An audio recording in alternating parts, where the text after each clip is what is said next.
エリカちゃんは使用人たちを疑ってるってのか。 Alright guys, welcome back to some more Umineko, When They Cry.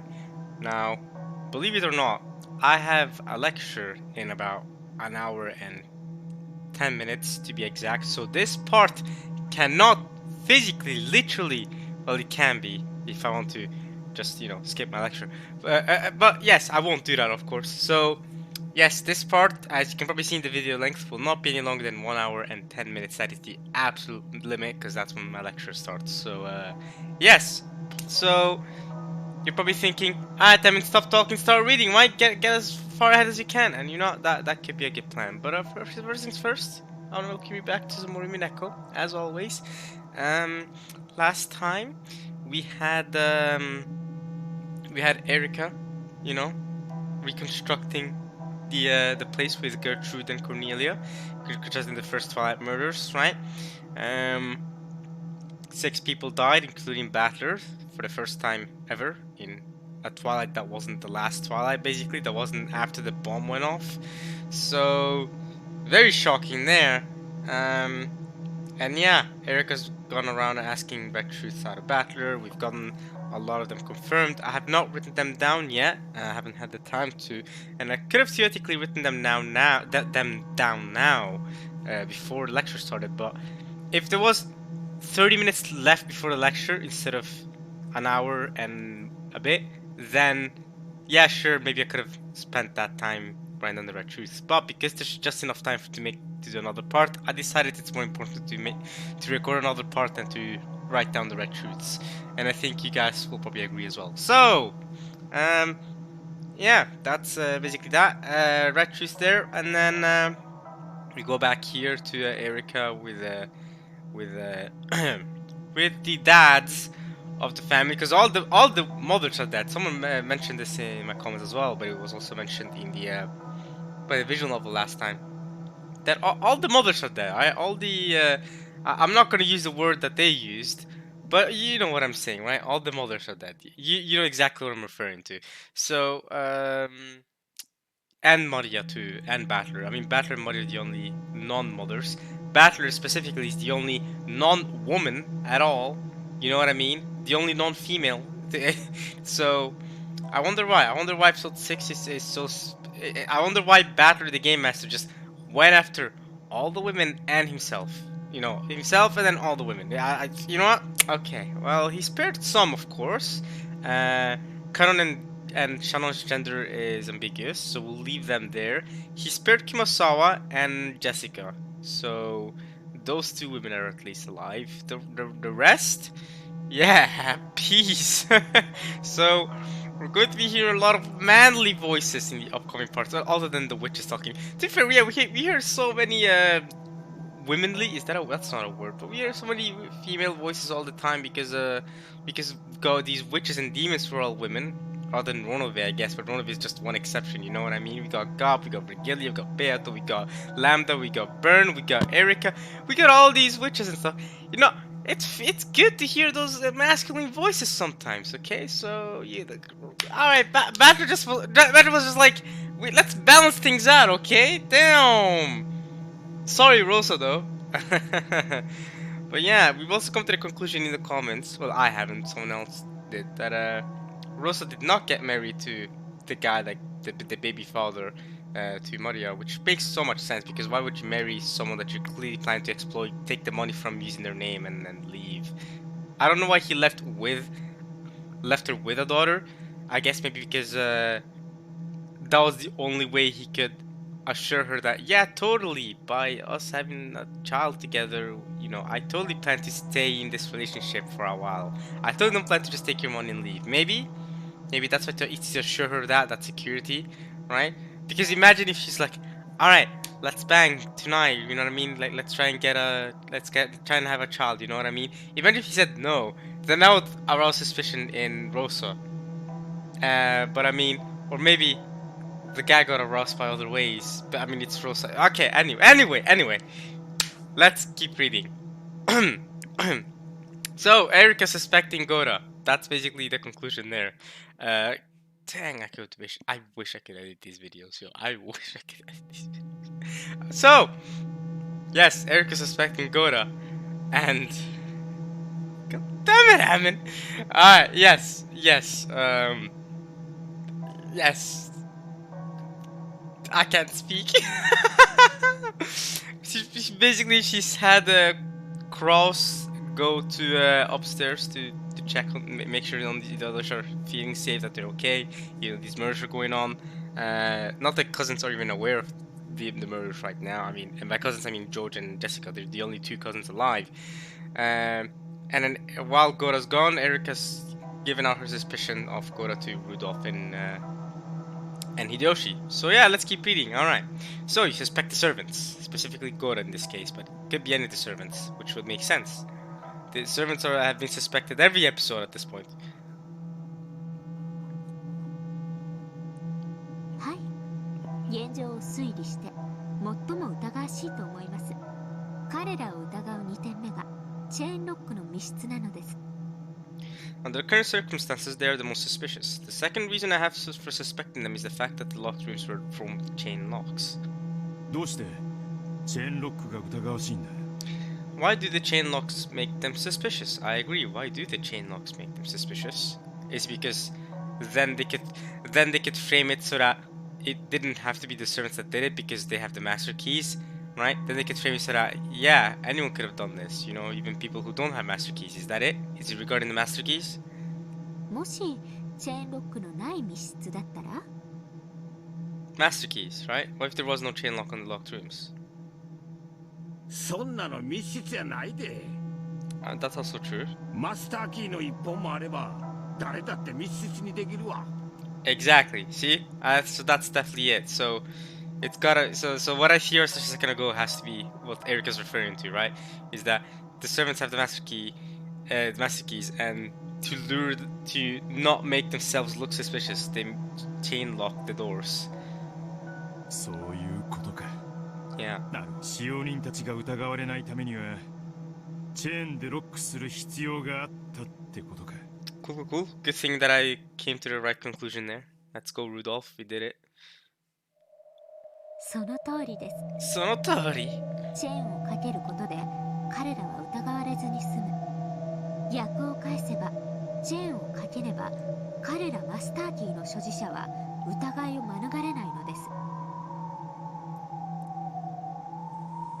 チェーンをかけて渡航するんは使用人だけっちゅうわけか。 Right, because a murderer typically doesn't go out of the way to create a locked room on purpose. I mean, you know what I mean? A murderer doesn't go out of the way to make, you know, a locked room, right? That's something that the witch side, that the game master side has to do, right? A murderer probably makes these locked rooms for different reasons, like to confuse the survivors and to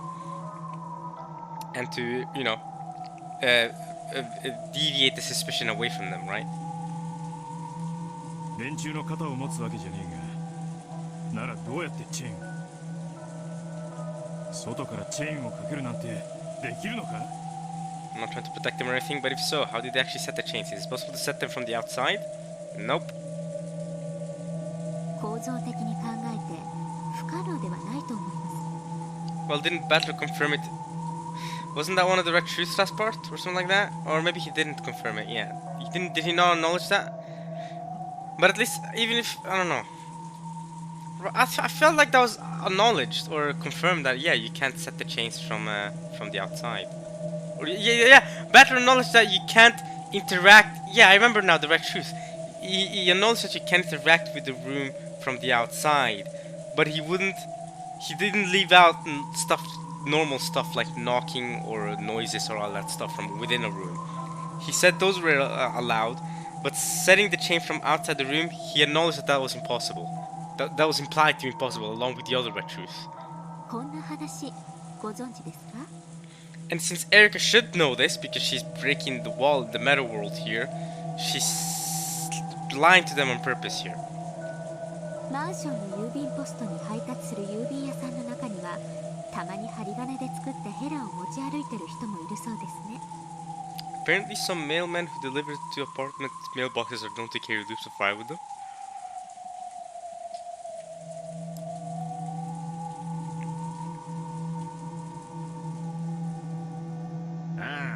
たことあるで。マンションの郵便ポストは似たような部屋番号のポストが隣接しとる。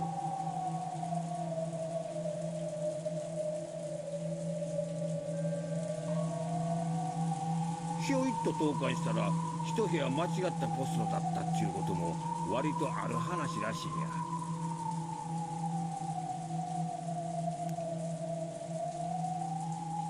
Apartment mailboxes often have similar adjoining boxes. Similar adjoining boxes around them for the nearby room numbers.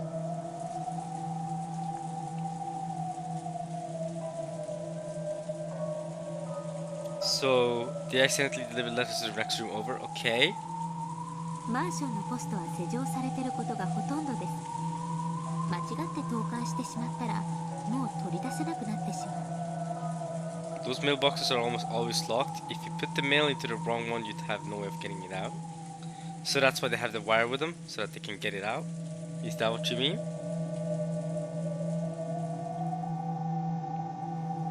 In that situation, they are supposed to tell the owner of that mailbox about their mistake. Have that person unlock the mailbox for them and retrieve the improperly delivered mail.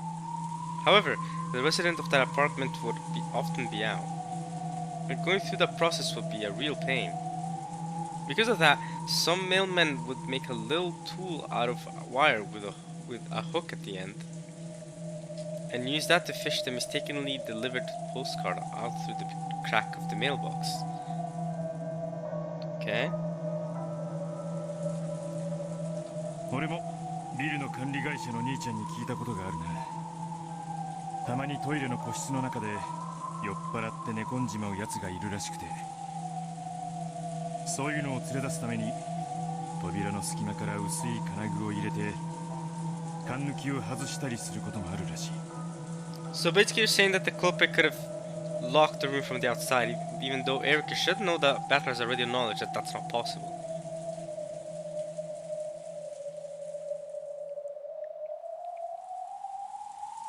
そういうことです。どこの業界でも本来は開けられないものをひょいっと開けられる裏技的な小道具が存在するものです。同じものを屋敷の使用人たちが持っていたとしても取り立てて驚くことではありません。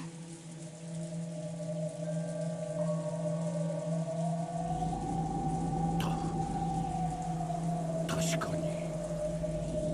コツさえ分かれば針金で外からチェーンをかけるのもできないわけじゃなさそうだ。確かにできないとは言い切れねえ。 Unless you have the red truth with you. True, physically speaking, one couldn't say for sure that there existed absolutely no way to set an unset chain locks from the outside. But that's the issue we live in the human world, is that you don't know whether that's possible or not, or whether that's what happened or not. But we have the red truth with us. Rudolph and Hideyoshi are living it rough, basically.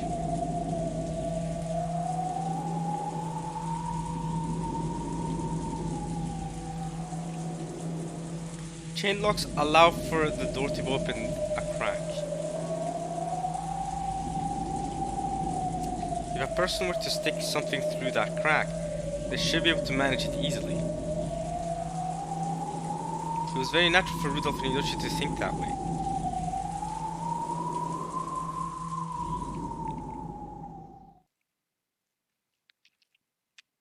However, Erika knew better. Though it might be possible in reality, it had already been declared with the wet truth that these locked rooms could not have been constructed from the outside. In other words, it was impossible to manipulate the chain lock from the outside. And yet, Erika was guiding their thoughts to put them under the illusion that only the servants could have constructed the locked rooms. With an air of solemnly revealing some vital point, she steadily steered the situation in the direction she wanted. Everything about her serious face for the last few minutes was an act. No, to put it in her words, it was a detective technique for tricking suspects. 同じ話はクラウスさんにもするつもりです。使用人たちの全員が犯人だとは言いません。しかし犯人もしくはそれに加担する人物が含まれている可能性は濃厚です。彼らを隔離し、銃を持つ人間を監視につけるべきです。You should split them apart and have people with guns keep an eye on them. Rudolph and Hidoshi looked at each other again. What she was saying made sense, and it sounded as though she was calmly smoking out the most suspicious people at this point in time. With her accomplished conversation techniques, Erika was skillfully grasping the initiative. Even without the presence of the detective's authority, controlling human nature like this is trivial. For further, Erika! Your thoughts, ladies and gentlemen?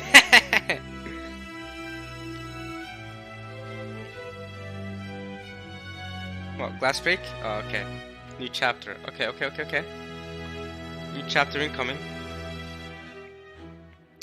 Cool. Detective proclamation. Apathy. いかがですか Hello, Chickbeato. What's up? 魔女側のプレイヤーは。不思議な感覚だな。かつては魔女側になんて有利なゲームだろうと思ってた。だがいざ魔女側になってみるととんでもないな。こいつはまるで樽にナイフを刺してくパーティーゲームみたいなもんだ。I've never played that party game. From the perspective of the human side, it feels like trying to shoot at a target hidden by mist. But from the witch side, a random shot might become fatal. そんなゲームをかつての私は何度も繰り返していたんですね。ああ、まるでロシアンルーレットだ。それでもお前はいつか俺が気づくと信じてゲームを限界まで繰り返してくれた。私が聞くのも厚かましいですが、一体バトラさんは何に気づかれたのですか？ Please tell me as well. Tell me too. かつての私とのゲームの最後の最後で。I wanna know as well. Battler, come on. It was a strange question. In the past, Beato had always been the one posing it to Battler. But now that Battler has figured it out, Beato was the one asking him about it, eh? 正反対だな。かつてはお前だけが覚えていて。Yeah, but now you remember and she forgets. Well, to be fair, there's nothing for her to forget. She was born way after the incident, so it's not like, you know, it's not her fault. All she can remember something from before she was born. That's not possible. しかし今度は逆だ。俺だけが覚えていて、お前だけが忘れている。Again, I would argue she hasn't forgotten. I would argue you're misusing the word forgotten, but that's okay. 不愉快でなければ教えていただけませんか？ Would you? 教えるのはたやすい。 So just like Beata did to you, you're gonna do it to her, and you're gonna make it hard for her. You're gonna have her figure it out on her own too. Is that it? でも教えたくない。意地悪のつもりはないんだ。ただ俺もわずかに奇跡を信じたい。 Alright. Chick Beato, it's time for you to figure it out yourself. We could have had the whole game spoiled for you right now, Chick Beato. But Beato decides, nah, I ain't spoiling the game. It's episode 6 still. Alright, you won't find out just yet. Get wrecked, sucker. Not yet. 奇跡？ Yes, this was the single miracle of the seed that Beato had preserved. If Beato could remember a certain something without being told, that would prove that Beato had revived in the truest sense. Ah, I see. So he wouldn't tell her. Use Beato's final seed, which existed because he still couldn't abandon his hope that Beato might revive. Let's go, final seed! バトラさんが話せないことなら私も聞きません。不愉快な思いをさせてしまったならどうかお許しください。 You have not upset me. 気にすんな。俺が未練がましいだけだ。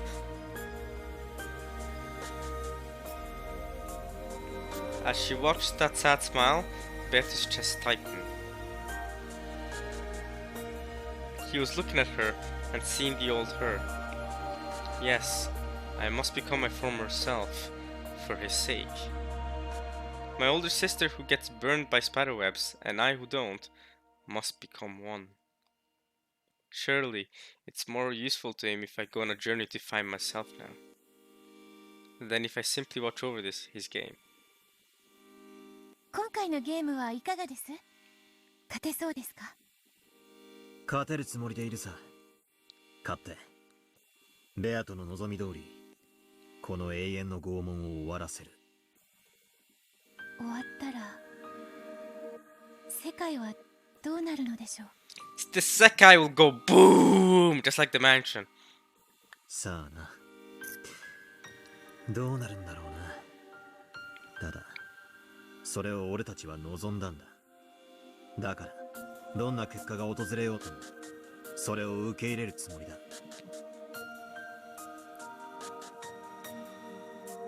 私は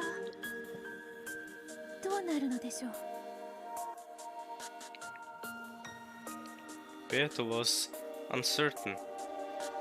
Even she was probably no more than a piece in this game. If the game ended, then would she, one who had been born out of that game's rules, disappear? ゲームは消えるだろうな。 Wasn't Elder Beato the one born from the game's rules? Or I guess this newer Beato is another version of the game's rules that's different from the Elder Beato? Maybe the Elder Beato is born from the game's rules that Kenzo had with her? I don't know. だが俺はもう魔法を完全に理解している。だからお前をゲーム版の外へ連れ出せる。それがお前の望みだったはずだ。私の望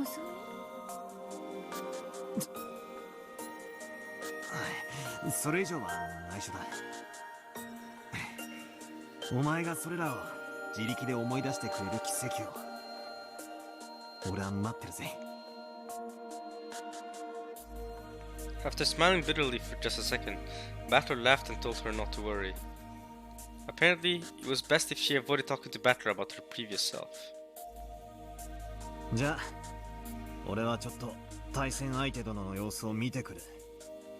あのバカが次はどんなへりくつを言い出すか楽しみだぜ。かつてのバトラさんもそれにかけてはなかなかでしたよ。 Hey, hey, hey, hey! 私としましては第2のゲーム小型爆弾を飲ませて殺した最高傑作かと。 Yes, that's the best one, of course, Beato. That is the goated one, bro.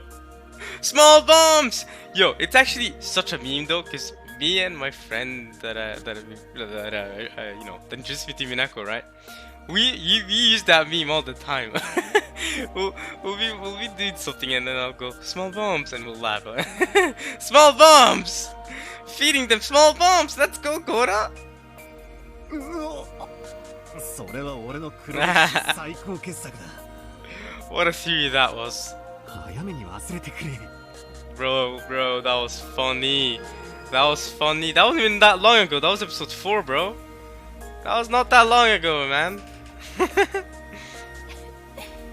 い、そのように努めます。 But wait, if she remembers small bombs, then she can remember things from before she was born then. Oh no, she read it. Never mind. She read that episode 4, didn't she? Featherween's, with using Featherween's scripts and stuff. Yeah. Or manuscripts, so whatever. Of the different games. Battler became a cloud of gold butterflies and disappeared into the darkness. Beato remained bowed until he had disappeared completely.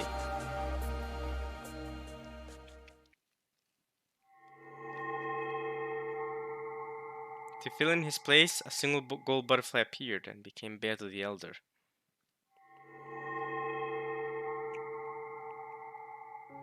呼んだか、我が妹よ。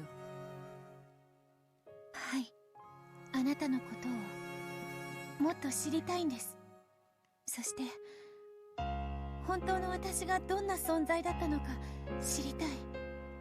至りたいんです。無論わらわも未来の自分を知りたい。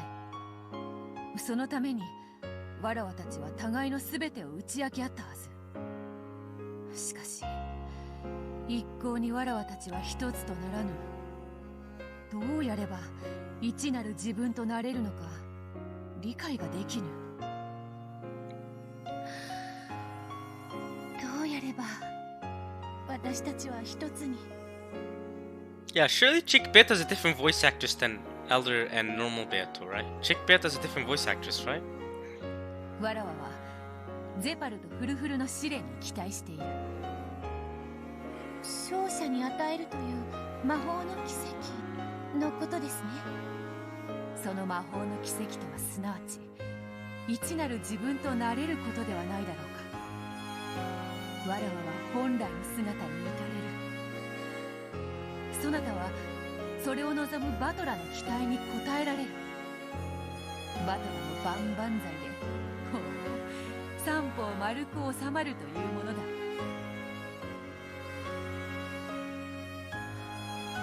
やはりこれは試練なのですね。他の二組に負けるわけにはいかんということだな。ジョージさんとシャノンさん、ジェシカさんとカノンさん、彼らを踏みにじってしか私は幸せをつかみ取れない。条件は同じだ。他の誰かが恋を成就させればそなたを含めた二組が踏みにじられる。なぜこんなにいびつな天秤なのでしょう。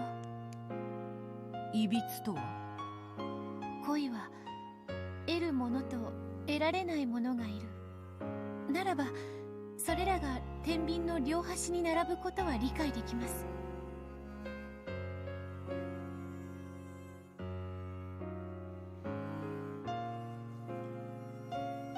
しかし私たちの試練の天秤は3つの皿が並び、1人の勝利のために2人が敗北するというひどくいびつなものです。さあな、恋の価値とは二組の恋の破綻と同じ価値があるとでも言うのかもしれんな。頼りないぞ妹よ。敗者のことを考えるよりバトラの期待に応えたいという気持ちを優先できぬようでは拾える勝利などないぞ。 No, it's because all three of you are the same person. そうですね。私も譲れません。 Only one personality will come out on top. 他の皆さんには本当に申し訳ないですが、みんな恨みっこなしです。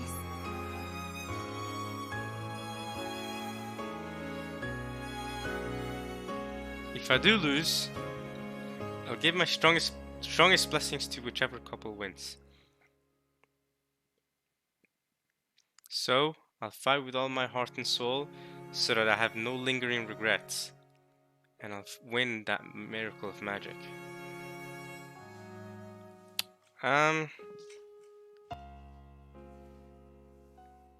Oops. Okay.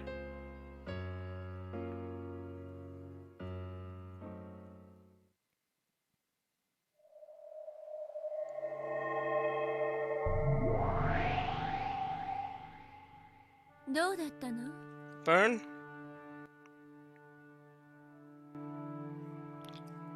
H, was it? Yeah, okay. How was it, says Burn? 大地の盤をめぐっての赤と青の攻防は、まずは小手調べでした。バトラもなかなか張り切っているようです。 She had just returned from a fierce fight with Battler, fought using the information gained through repetition requests. It was the old familiar kind of fight, reminiscent of the time when the red text had first appeared, or when the blue text had first been permitted. 得られた成果は、まず密室を構築したのはいずれも犠牲者たち本人でした。そしてそれをクラウスたちが破るまでの間、その密室は完全に維持されていました。さらにその間、外部からいかなる方法でも干渉ができないことを確認しました。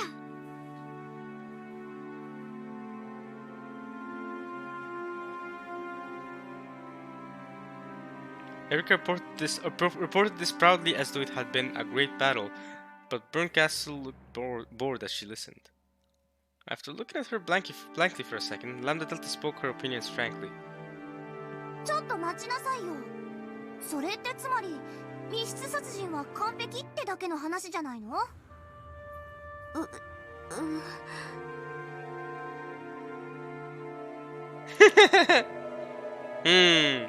？The victims had sealed the locked rooms themselves, and that state had been preserved until Cross and the others had broken the locked rooms open. And no one had been inside the locked rooms except for the victims. And Cross's group, the ones who had broken the room open, were not the culprits.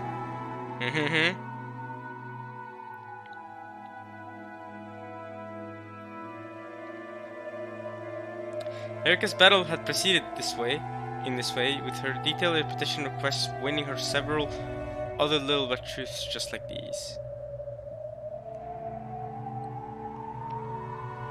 Normally, simply collecting such violent information would have been enough.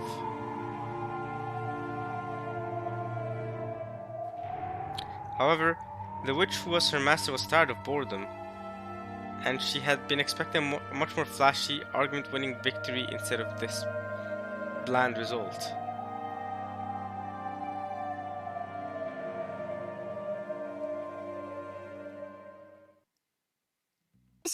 しかしながら、私は今回探偵権限を持たないので、検視を誤認する可能性がありました。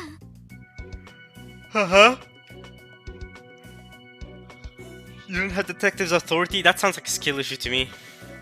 ですので、仮死状態を生み出す薬などで私の検視を欺いたと仮定して、そのプルプルピコピよ。プルプルピキ...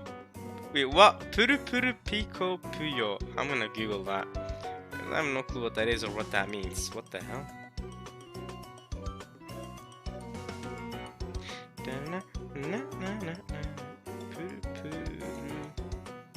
Puru Puru Pico Puyo.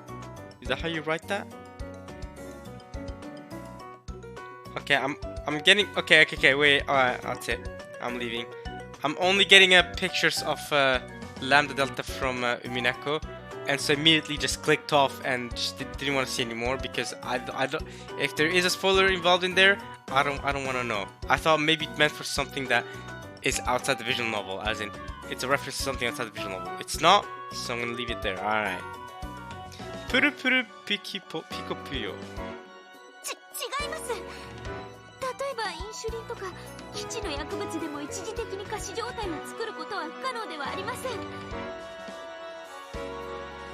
That was for certain well-known drugs such as insulin to bring about a temporary state of that mimics death.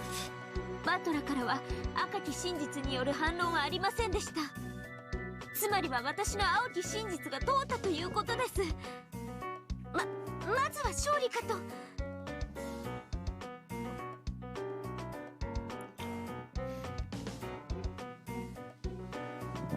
To sum up Erica's report, all she had done was listen to the red truth Battler had wanted her to hear. Only the information Battler had wanted to provide had been presented, and she hadn't been able to strike at any weak points. She was like a kid who had gone out shopping, then forgotten her job and only bought candy. However, this was all the players on the human side could do. Without the detective proclamation, she could only fight by collecting dull bits of information like that. All the same, her master had been expecting more than that sort of dull fight.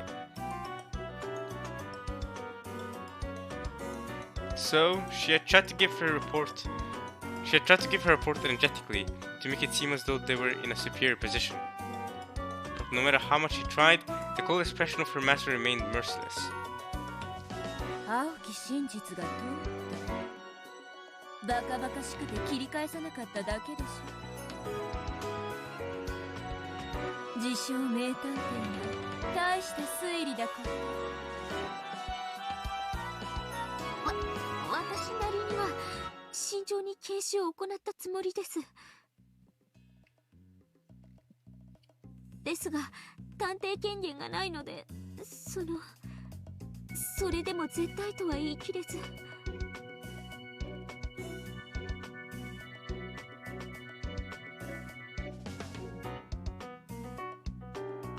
何よ、あんたが自分で探偵宣言を放棄したんでしょ。前回の汚名を返上するためにレートを上げたいとか言い出して。ね。それは何探偵権限がないとバトラには勝てないってそういうの Someone give Erica duct tape, yo. Give her duct tape. That's the only way she knows how to win. Win, quote unquote. そんなことはありません。我が主あのような無能探偵権限などなくても簡単に勝てます。 Yeah, huh? Totally. ただこれまでの戦い方がちょっとだけ違って Wow, you've been relying on the detective proclamation your entire life. You're not used to actually having to fight normally, like actually use your brains. You know what I mean? Not just go around going, well, I just saw their body a little bit with the detective proclamation. I can confirm that they're dead. All right? That's crazy for you to say with certainty. So this is how it's supposed to be. Compared to other human beings, Erica would rank as extremely talented. Her knowledge and powers of memory and insight were ahead of the pack, and most likely no human could be more suitable for the role of detective than her.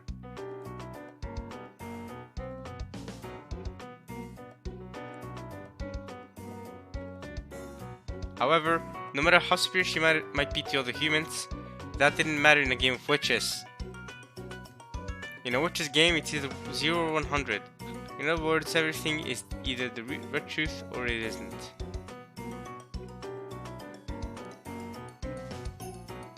If a normal human's abilities were worth 10, her exceptional power would probably rate at 99. However, it could never be 100. Since it was less than 100, it wasn't absolutely certain. So it didn't count as red truth, so it's 0 in the magic world either way.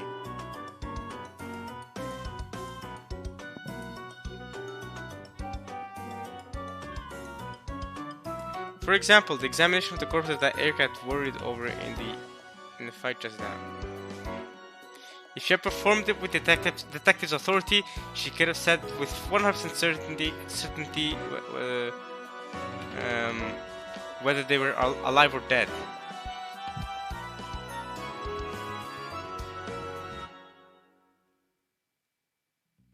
However, without the detective's proclamation, it was 99%.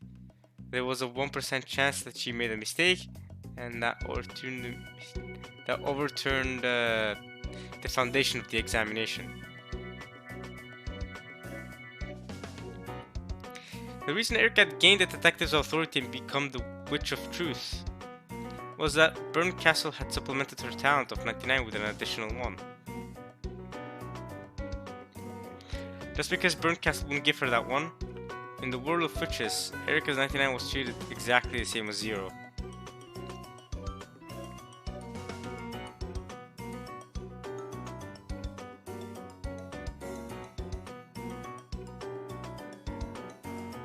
Even her talented assistant Lana couldn't be put to proper use without a power of 100.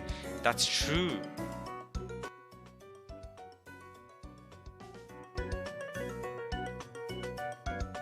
When working under an Erica who had lost the detective's authority, Dlanar's red longsword lost its power.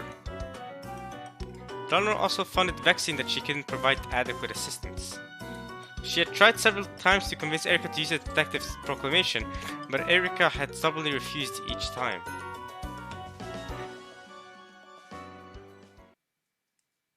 しちゃえばいいじゃない、探偵宣言。そうすればあんたも100人力。ドラノールも赤いたちとノックス実会でバッサバサじゃない。 She could get Nox Decalogue? Ooh. したければすれば。 They're trying to get her into it. They're trying to rope her in.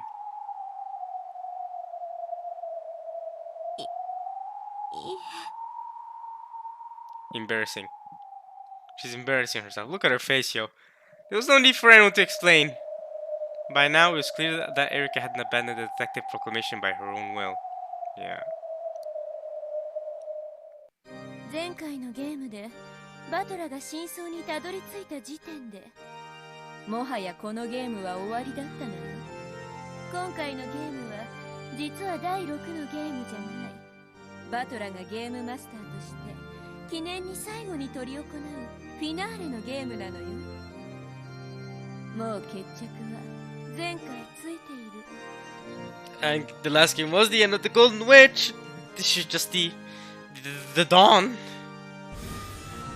ま、そういうことよね。無限にゲームが続かなくなり、私とベルンの賭けは私の負け。今回バトラがゲームの真相に至ったことを証明して。 You've lost your bet with Byrne? Oh, right, of course. Right, because Lambda's bet was that she wanted the games to draw on forever. But because Beato lost, Beato's gone, Lambda lost, right? And Byrne wanted Battler to win, which he did. Right? Battler won his game against Beato, technically. So I guess Lambda's done for? Lambda lost her bet with Byrne and Byrne won it. But also Byrne lost episode 5. It's also confusing. Well, she lost episode 5. She drew episode 5, but she takes it as a loss. Okay. ベアとのゲームは見事打ち破られて人間側の大勝利。そしてベルンも大勝利のはずなのに、なぜか不服なのよね。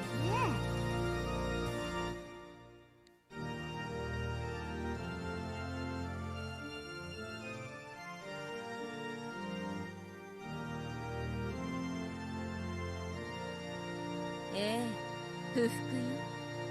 こんなつまらない勝利、私は望んでないの。ベルンが望む勝利はベアとのゲーム版を徹底的に引き裂き、ベアとのみすぼらしい正体を暴いて徹底的に泥を舐めさせて踏みにじること。だからバトラのこの勝利はちょっと違うのよね。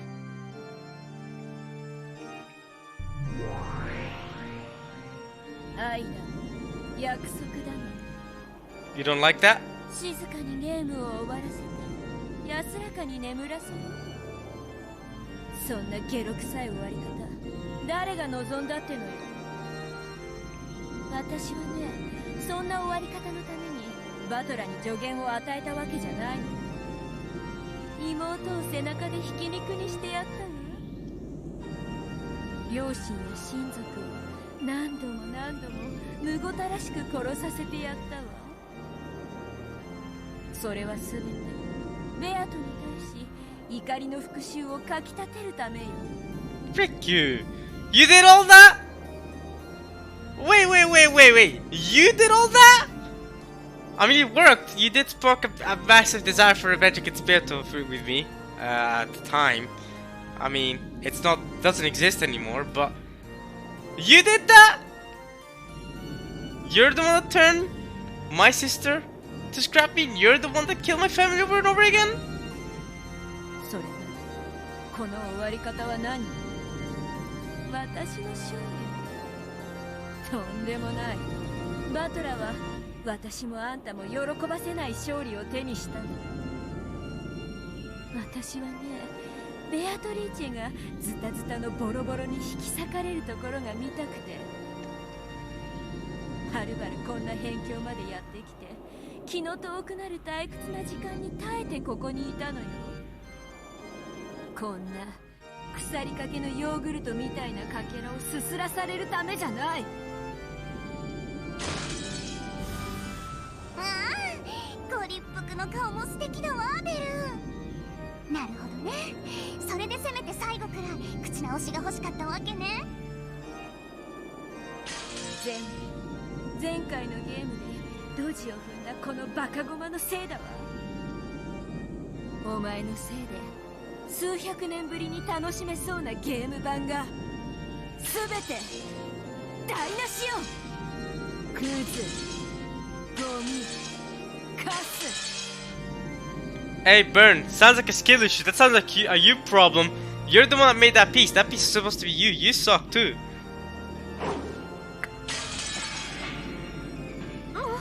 申し訳ありません、What can 必ず勝利を捧げますから、どうかお許しください。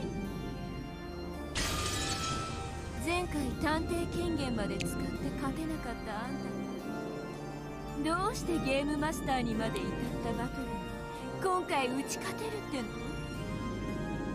探偵権限があったってあんたに勝ち目なんかないのよ。ならいっそいらないじゃない。それは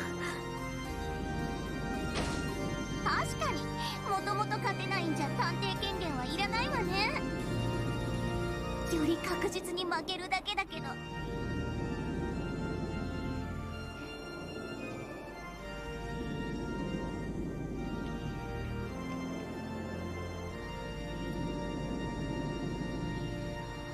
だからこそより最悪な状況であなたが勝ってみせたならそれこそ私にふさわしい奇跡だわ。そこまでして初めて私はあんたを許せる。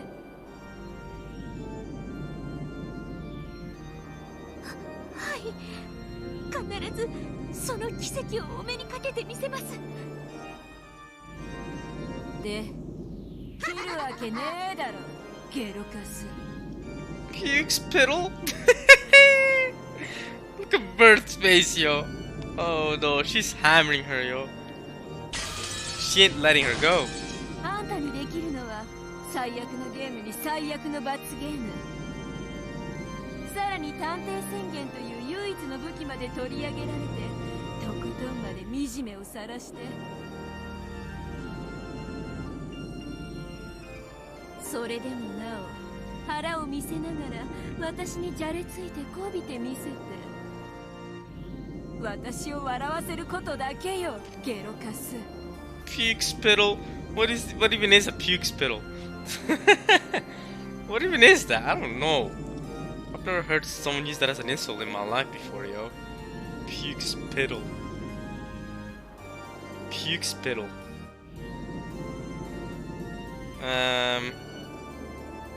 Okay, so I googled puke spittle. I don't know why, I probably shouldn't have. The first thing I see is a picture of Burn with like an ugly sprite. Okay, not an ugly sprite, but it's Burn Castle with, I believe these are the original sprites, and she's looking at me smiling with her cat face, and the caption says, "You mad?" So I think that's enough said when it comes to learning what a puke spittle is. Alright.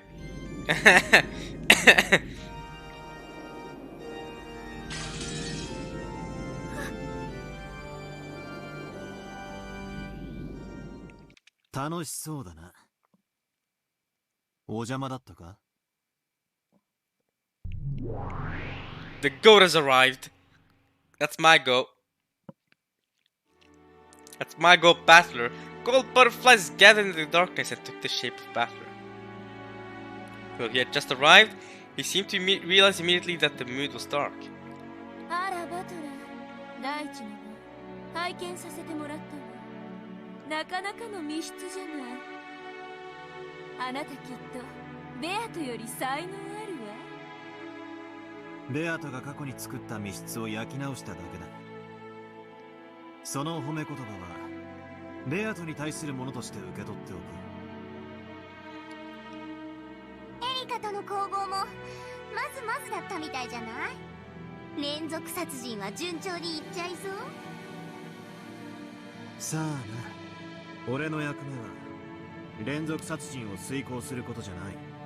その過程で貴様らに魔法以外では不可能な密室を提示して、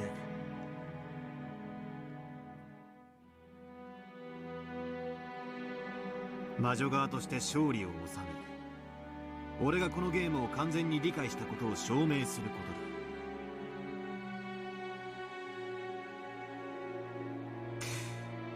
だ。いや、もう一つある。何？前回互角の死闘を演じたエリカとの決着をつけるためさ。バトラ互角。 Burnt Castle noticeably grimaced. Erica averted her eyes and hung her head timidly. お前の言い分は分かってる。あんなのは引き分けじゃない。勝てて当然だから、あれは負けも同然だと、そう言いたいんだろ。あらやだ、盗み聞きなんて性格悪いわよ。 Nah, Battler's just a big brain, alright? No eavesdropping, he's a goat! 鏡見る。お前らの顔に書いてある。Damn! See that? Battler's the goat! Don't accuse Battler of such things! どこによ。何よそれ。バカには見えないマジックで書いてあるとか言ったら殺す超殺す。 Yeah, okay, Lambda. Moron! Lambda Delta pulled a mirror out of thin air, peered into it, and made a comical fuss. She was apparently playing the fool in her own special way. Oh, Lambda. エリカ。何ですか？前回のお前とドラノールの赤と青の猛攻、見事だったぜ。どうも。今回はドラノールはどうしたの？お前一人なのか？いいえ、ここに控えております。 Lana had been just standing around in reserve, hiding her presence in the dark shadows. まあ、赤きたちが使えないドラノールなんて数のただのゲロカス。 Time for the peak spittle to use the word on another peak spittle. Oh no, Lanor. いても役に立たないので引っ込めてますが。今の私にできるのはエリカ教の推理の初期だけです。どうしてお前も共に戦わない？なぜあの赤い太刀が使えない？エリカの推理とお前の太刀、それらが組み合わさってこそのあの強さだったはず。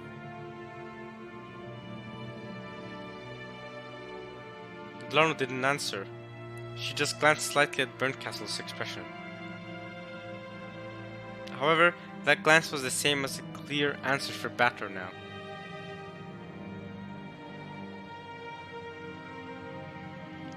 Battler fully realized the situation. お前か。エリカに探偵宣言をしないように言ったのは。あら、何のこと？これは俺とエリカの戦いだ。俺たちは全力で戦う。だから勝ちも負けも受け入れられる。貴様のような黒幕は不要だ。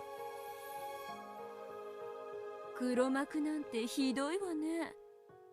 私はただの退屈しのぎの感激者じゃない。 I mean, no, the theater-going witch is Featherine. You're a hoax, you're a fraud! Burnt Castle, you're a fraud! 感激者ってのは客席で静かに見てるやつのことだ。お前のように舞台にヤジを飛ばし出演者を脅迫したり操ったりするようなやつのことを言わない。マナーのない客で申し訳ないわね。あんたは知らないだろうけど、私はこの芝居を見るためにすでに高い入館料を払ってるのよ。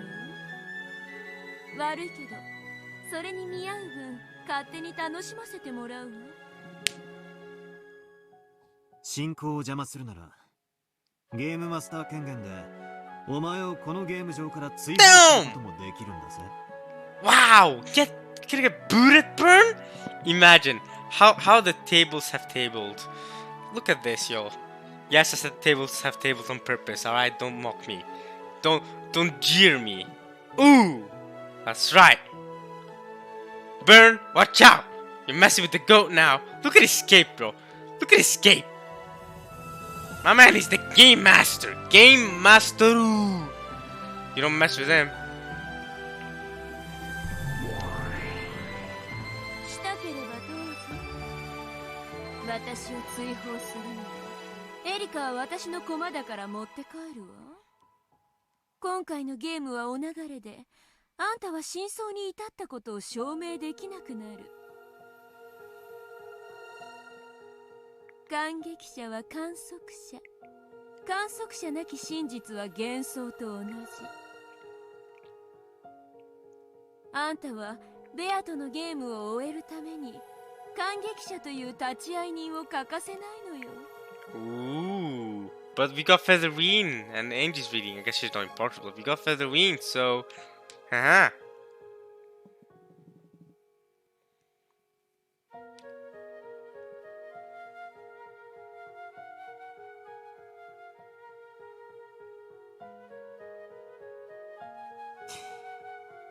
俺たちの真実は俺たちだけで通用すればいい。これ以上邪魔をするなら有無を言わさず追放する。 Right, because to create a world, to create a meta world, all you need is two people. So it's between Battler and Beato. It's for them to make the golden land. Ah. そして次の暇つぶしが見つかるまで何百年も退屈にのたうち回るといいぜ。じゃあそうすればエリカ、ゲームはおしまいよ。ご苦労様。あんたはつくづく使えない駒だったわ。敗北の汚名を返上できなかったんだから、あんたは約束通り最悪のかけらにぶち込んで、忘却の深淵に空っぽのポップコーンのバケツと一緒に放り込んであげる。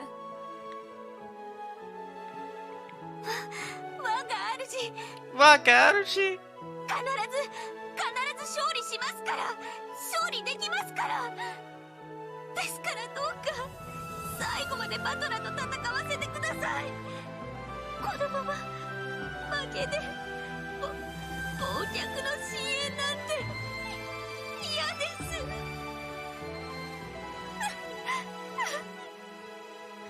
す。私は最後まであんたの戦いを見てあげたいけれど、バトラが追放だって言うし。ねえ、どうするラムダ。まあまあ、ベルも前回のゲームからずっとイラついてるのはわかるけど、ちょっと落ち着きなさいよ。バトラもあんまりベルを煽らないで。 And you, Lambda, stop looking in the mirror. Stop looking at the mirror, right? You moron. この子たまに自分でも感情がコントロールできなくなるのよ。うるさいわね。誰が感情をコントロールできないのよ。 Proven her point. Nice one. Good job. Burncastle, who at one point in time had never showed any expressions at all, was now twisting her face into all kinds of displeased and ugly shapes. When Lambda Delta made fun of that, Burncastle clicked her tongue and looked away. As they say, nothing can stop poison but poison. Apparently, Lambda Delta was the only one who could rein Burncastle in. エリカはバトラと戦って汚名を返上してベルンのご機嫌が取りたいんでしょ。はい。バトラは真実に至ったことを証明する最後のゲームをきっちり綺麗に終えたいわけでしょ。そうだ、これは俺とエリカの一騎打ちだ。俺の邪魔だけじゃない、エリカに対する邪魔も俺は許さない。バトラ、二人に戦う意志があるならそれを尊重するべきだわ。ベルンは私に任せて。不機嫌になったあの子をなだめられるのは世界で私だけだから。 I trust you, Lambda. Satoko, take care of Rika. Burn. お前もあいつの同類ではあるが、まだ話が通じるな。But at least give me reason with.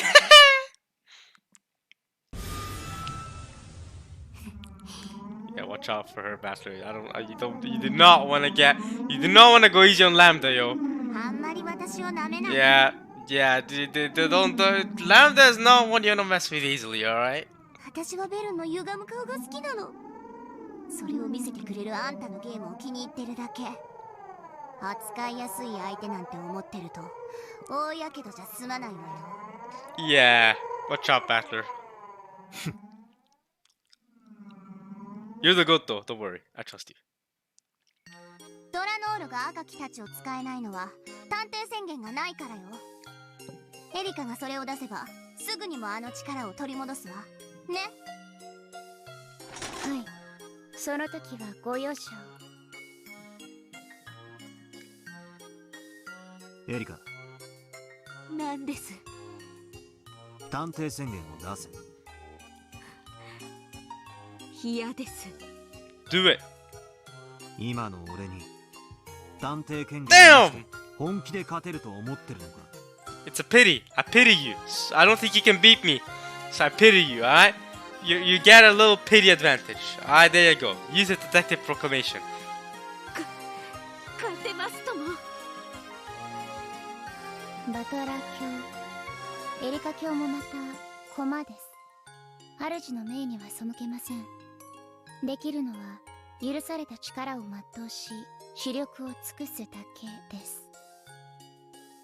ドラノールの力は探偵宣言がないと全くダメなのか。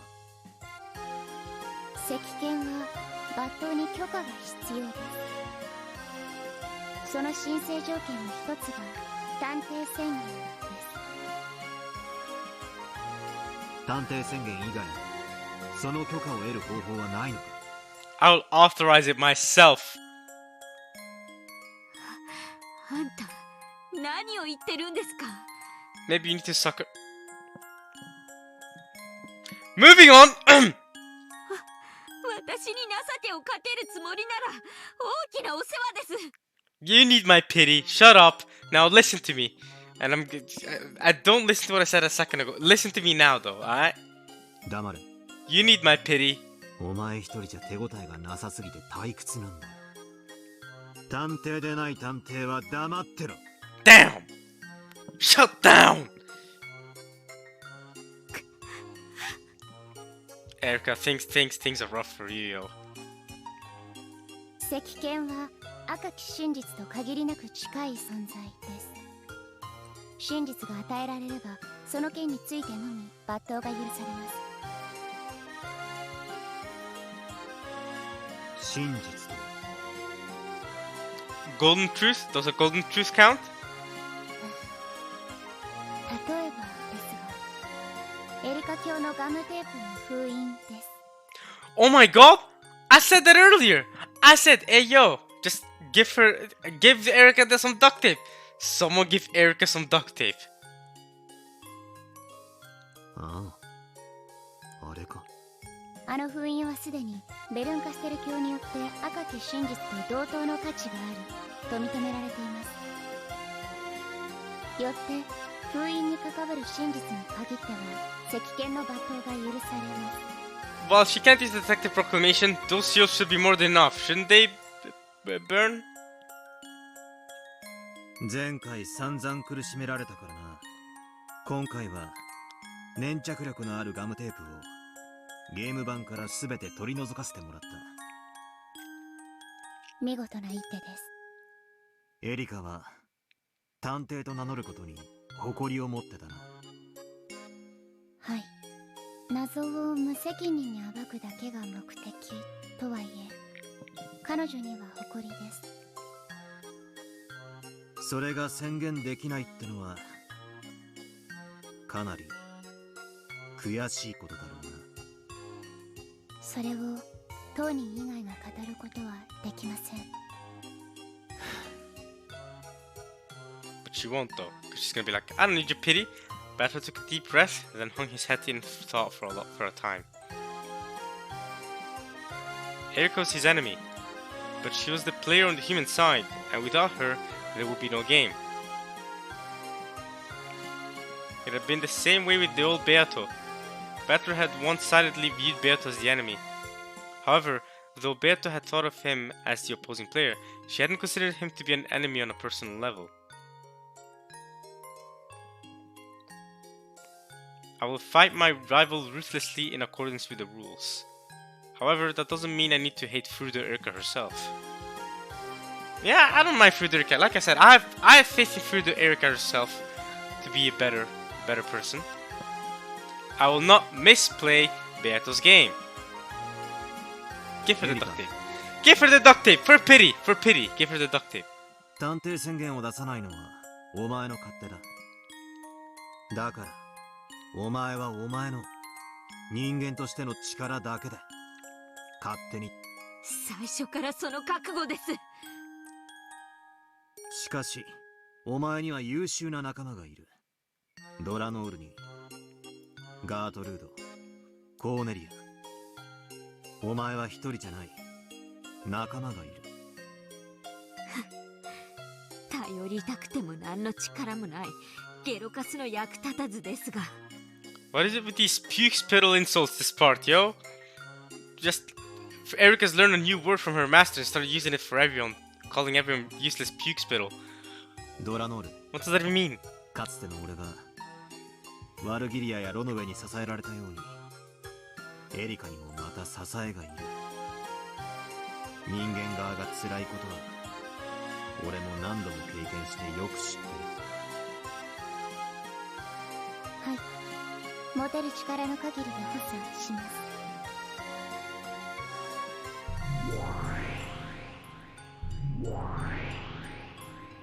近景了解するものなり。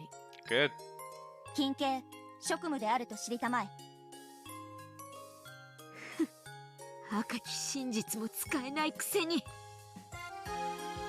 エリカ、お前でなくこの仲間たちに力を与える。はあ？何の真似ですか？お前の情けなんて死んでも受けません。